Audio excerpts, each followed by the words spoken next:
Olá, que a paz esteja com todos. Hoje a gente vai mergulhar fundo em um dos votos mais intensos e fascinantes de toda a Bíblia, o voto do Nazireu.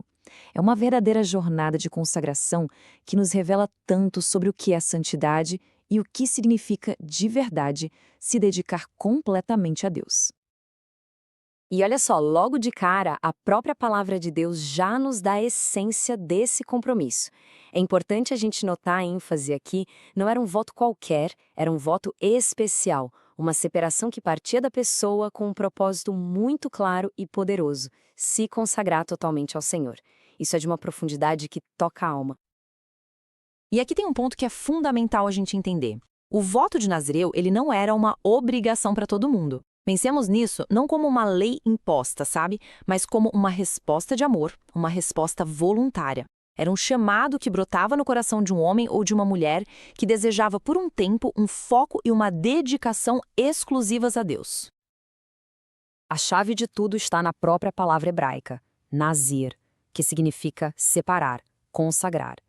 Então, ser um nazireu era literalmente viver como alguém que foi separado do comum, do dia a dia, para um propósito sagrado. Era como se a pessoa carregasse uma placa invisível que dizia: olha, durante este tempo a minha vida pertence a Deus de uma forma extraordinária. Tá, mas como é que essa consagração toda se tornava visível para as outras pessoas? Através de três marcas, três sinais bem distintos. Eram proibições, sim, mas vamos pensar nelas mais como símbolos. Símbolos externos de uma decisão interna, de um coração que se voltou para Deus. Eram testemunhos vivos. Vamos juntos entender cada um deles. A primeira marca era uma abstinência completa, total, de tudo que vinha da videira. E quando a Bíblia fala tudo, é tudo mesmo. Isso é muito, mas muito além de só não beber vinho. Era uma renúncia completa a um dos maiores símbolos de alegria, de festa, da cultura daquela época. Olha só a abrangência, a seriedade disso. Não era só o vinho fermentado, não. Era o vinagre, o suco fresco, a uva, até a uva passa. O nazireu estava abrindo mão de uma das fontes mais comuns de prazer e sustento daquela cultura. Era uma declaração poderosa de dependência de Deus. E o que isso nos ensina? Bem, simbolizava uma renúncia aos prazeres e confortos deste mundo. Era um jeito de manter a mente e o espírito totalmente limpos, sem os estímulos terrenos, para que o foco estivesse única e exclusivamente em Deus. A fonte da alegria do nazireu não estava na videira, mas sim no próprio Senhor. Agora vamos para a segunda marca, que talvez seja a mais conhecida de todas: o cabelo que não via navalha. Mas, veja bem, isso não tinha nada a ver com vaidade, com estilo.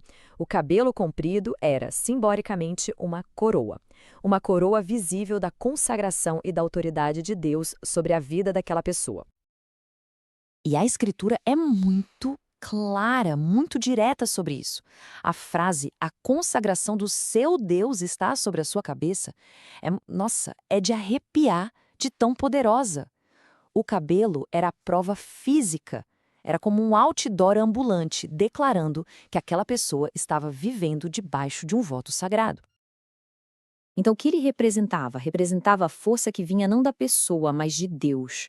Representava a submissão à vontade dele. E, de forma crucial, era um testemunho público 24 horas por dia.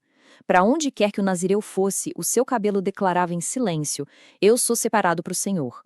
Era um lembrete constante para ele mesmo e para toda a comunidade. E chegamos à terceira e talvez a mais radical de todas as marcas de santidade: a separação total de qualquer contato com a morte.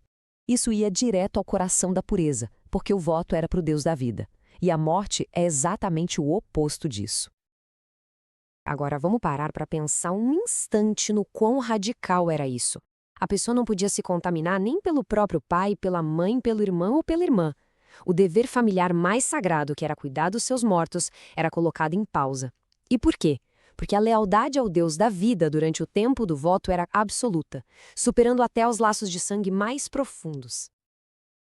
E essa santidade era levada tão a sério, mas tão a sério, que existia um protocolo claríssimo para caso o voto fosse quebrado, mesmo que por acidente.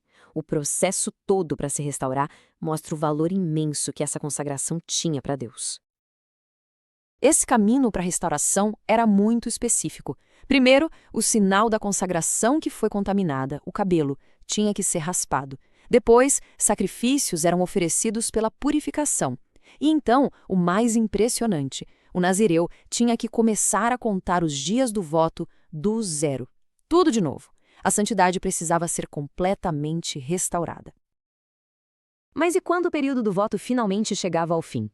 Ah, não pense que era algo sem graça, que simplesmente acabava. Não, pelo contrário, era uma cerimônia de conclusão sagrada, um momento de celebração e de entrega final, ali, diante de Deus e de toda a comunidade.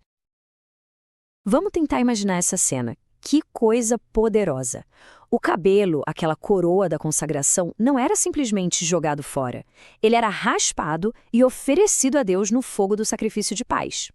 Era o ato final de devolver a Deus o símbolo daquilo que durante todo aquele tempo pertenceu somente a Ele.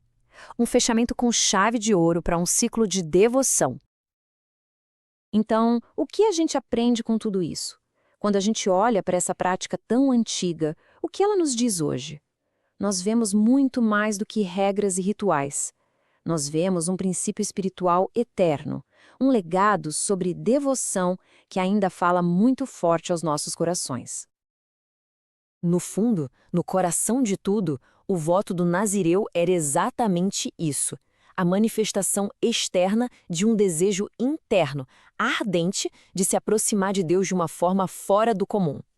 O foco nunca esteve no que se perdia, mas sim em para quem se estava vivendo. E todo o propósito, todo o sacrifício, toda a jornada do nazireu pode ser resumida nesta frase, uma frase simples, mas de um poder imenso. Ele será santo para o Senhor. O objetivo final era um só, ser santo para o Senhor, separado, dedicado e totalmente consagrado a Ele. E tudo isso nos deixa com uma pergunta para a gente refletir, para levar para a nossa vida. O voto do nazireu, com suas regras literais, pertence àquele tempo, àquele contexto. Mas o princípio por trás dele, esse princípio de um coração que anseia se consagrar a Deus de forma extraordinária, ele é eterno. Então a questão que fica no nosso coração é: como essa devoção, essa separação para Deus pode se manifestar nas nossas vidas hoje? Que essa reflexão nos inspire a buscar uma consagração cada vez mais profunda em nosso próprio tempo.